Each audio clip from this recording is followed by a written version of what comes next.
99% candidates ना distance से BEd करने के लिए एलिजिबल नहीं होते हैं। डिस्टेंस से बीएड हर कोई नहीं कर सकता। डिस्टेंस से बीएड करने के लिए हर व्यक्ति एलिजिबल नहीं होता है, क्योंकि ये डिस्टेंस से बीएड करने के लिए ज़रूरी ये है कि एक व्यक्ति के पास या तो 2 साल का टीचिंग एक्सपीरियंस हो, जी। ठीक है? और उसका स्कूल रजिस्टर्ड स्कूल हो जो कि लिख कर दे कि हाँ, इन्होंने 2 साल हमारे यहाँ जो है टीचिंग काम कर करा रखा है है। रेगुलर मोड में, फेस टू फेस मोड में, तब वो हुँ। डिस्टेंस से बीएड कर सकता है, क्राइटेरिया 1। सर कोई भी स्टूडेंट डिस्टेंस से बीएड कैसे परस्यू करे? जब बीएड करने की बात आती है तो स्टूडेंट्स के सामने 2 ऑप्शन रहता है। एक रेगुलर कॉलेज जो ऑफ़न स्टूडेंट्स परस्यू करते हैं और कुछ एक स्टूडेंट्स रहते हैं जो कहीं और इन्वॉल्व रहते हैं और उनका कहना रहता है कि हमें डिस्टेंस से बीएड परस्यू करना है। तो वो डिस्टेंस से बीएड कैसे परस्यू करे और इसके ना कुछ एलिजिबिलिटी क्राइटेरियाज़ एंड बेनिफिट्स वगैरह के रिगार्डिंग भी अगर आप चर्चा करें? देखिए, so I will keep it in short.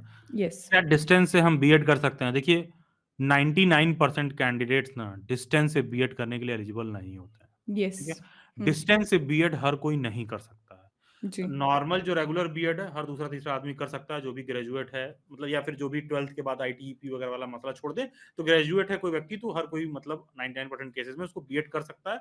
किसी इस यूनिवर्सिटी से नहीं तो किसी दूसरी यूनिवर्सिटी से कहीं न तो कहीं उसकी एलिजिबिलिटी सेट बैठ जाएगी। लेकिन डिस्टेंस से बीएड करने के लिए हर व्यक्ति एलिजिबल नहीं होता है, क्योंकि ये डिस्टेंस से बीएड करने के लिए ज़रूरी ये है कि एक व्यक्ति के पास या तो 2 साल का टीचिंग एक्सपीरियंस हो, जी। ठीक है? हुँ। और उसका स्कूल रजिस्टर्ड स्कूल हो जो कि लिख कर दे कि हाँ, इन्होंने 2 साल हमारे यहाँ जो है टीचिंग काम कर करा रखा है है। रेगुलर मोड में, फेस टू फेस मोड में, हुँ। तब वो डिस्टेंस से बीएड कर सकता है, क्राइटेरिया 1। क्राइटेरिया 2 कि उसने पहले ही से बीटीसी, डीएलएड या जेबीटी वगैरह जैसा कोई डिग्री ले रखा हो, जो कि डिप्लोमा लेवल का डिग्री होता है, जिसकी अमूमन एलिजिबिलिटी क्राइटेरिया क्लास 12th होती है, except some states okay. Like Uttar Pradesh. हुँ, अदरवाइज़ हुँ। उसमें क्राइटेरिया क्लास 12th ही होता है, तो अगर वो जी। आपने ले रखा है तो आप डिस्टेंस वाला कर सकते हो। अब इसमें प्रॉब्लम ये होती है कि बहुत लोग सोचते हैं कि अच्छा किसी भी स्कूल से लिखवा लाएँ, तो उससे चल जाएगा। नहीं यार, एक रजिस्टर्ड स्कूल होना चाहिए, वो फेस टू फेस मोड में होना चाहिए। और फिर लोग सोचते हैं कि अगर सीटेट वगैरह नहीं पास हैं, तो कैसे स्कूल किसी स्कूल में टीचर बन जाएँगे? 2 साल का हुँ, हुँ। एक्सपीरियंस कैसे मिल जाएगा? देखो, तमाम ऐसे इंडिया में स्कूल्स हैं, जहाँ पर आज भी ऐसे टीचर्स काम करते हैं जो सीटेट वगैरह नहीं पास हैं। क्योंकि सीटेट वगैरह का नियम बाद में आया है। तो जिनको इस पे भी कोई कन्फ्यूज़न है कि यार कोई अगर नहीं कर रखा है डिग्री तो कैसे टीचर बन सकता है, वो कैसे 2 साल पढ़ा सकता है? जिसे 2 साल का टीचिंग एक्सपीरियंस हो बिना टीचिंग फील्ड का डिग्री लिए, तो बहुत सारे ऐसे स्कूल्स हैं जहाँ लोग ऐसे ही पढ़ा रहे हैं जी। और वो गवर्नमेंट के नॉलेज में भी है, वो पुराने टीचर्स हैं, ठीक है? तो वो ओके। लोग फिर उनको कोशिश करना है कि डिप्लोमा लेवल वाला कोई डिग्री ले रखे रहे होंगे तभी डिस्टेंस से कर सकते हैं। सर अगर सपोज़ कोई स्टूडेंट ये एलिजिबिलिटी क्राइटेरिया के मामले में फिट बैठ भी जाता है, तो क्या डिस्टेंस से अगर वो बीएड परस्यू कर रहा है, तो लॉन्गर रन में इसका कुछ उसे फ़ायदा या कोई नुकसान, कुछ अगर इस तरीके की स्पेसिफिक बातों पे अगर आप चर्चा करें सर? नहीं, कोई फ़ायदा, कोई नुकसान वाली बात नहीं है। It is totally at par with any regular okay. BEd degree. हुँ। नॉर्मल किसी बीएड के डिग्री में किसी कैंडिडेट को रेगुलरली जो भी फ़ायदे मिलते हैं, वो डिस्टेंस वाले को भी इक्वली उतने ही फ़ायदे हैं। कहीं पर भी ऐसा कोई भेदभाव देखने के लिए नहीं मिलेगा कि आपने डिस्टेंस से बीएड कर रखा है। बीएड में तो कतई नहीं मिलेगा। उसका रीज़न ये है क्योंकि डिस्टेंस से बीएड करने के पहले ही 2-3 क्राइटेरिया दे रखा है, वो सब लोग फुलफ़िल नहीं करते हैं। तो जो फुलफ़िल करता है, वो कर रहा है। तो हुँ, उसको हुँ। डिग्री डिस्टेंस से लेने के बाद कोई ऐसा ऐसा दिक्कत-उक्कत नहीं होने वाला। कोई फ्यूचर में उसको मतलब ये नहीं सोचना है कि हम डिस्टेंस से कर रहे हैं तो कुछ समस्या उत्पन्न होगी। ओके लाइक वैल्यू वगैरह सेम दी जाती है अगर हम सरकारी नौकरी की बात करें यस, तो? यस, यस, एकदम टोटली एट पार है नॉर्मल रेगुलर बीएड के। सर यहाँ पे ना मैं थोड़ा-सा आपसे रिक्वेस्ट करूँगी कि आप इस बात पे भी प्रकाश डालिए कि जो स्टूडेंट डी डिस्टेंस से बीएड परस्यू करना चाह रहे हैं, उनका बैकग्राउंड क्या होना चाहिए? क्या वो ऑलरेडी जॉब में होने चाहिए या फिर वो किसी तरीके के किसी और काम में इन्वॉल्व है और बीएड वो करना चाह रहे हैं? तो देखिए, वो इस किस पर काम में इन्वॉल्व्ड हैं, क्या बैकग्राउंड है, is none of my concern, none of our concern. ठीक है, as simple as that. Okay, ठीक है? और किसे परस्यू करना चाहिए, नहीं करना चाहिए, ये भी I leave up to the candidate. It's just the matter कि वो एलिजिबल हैं कि नहीं हैं।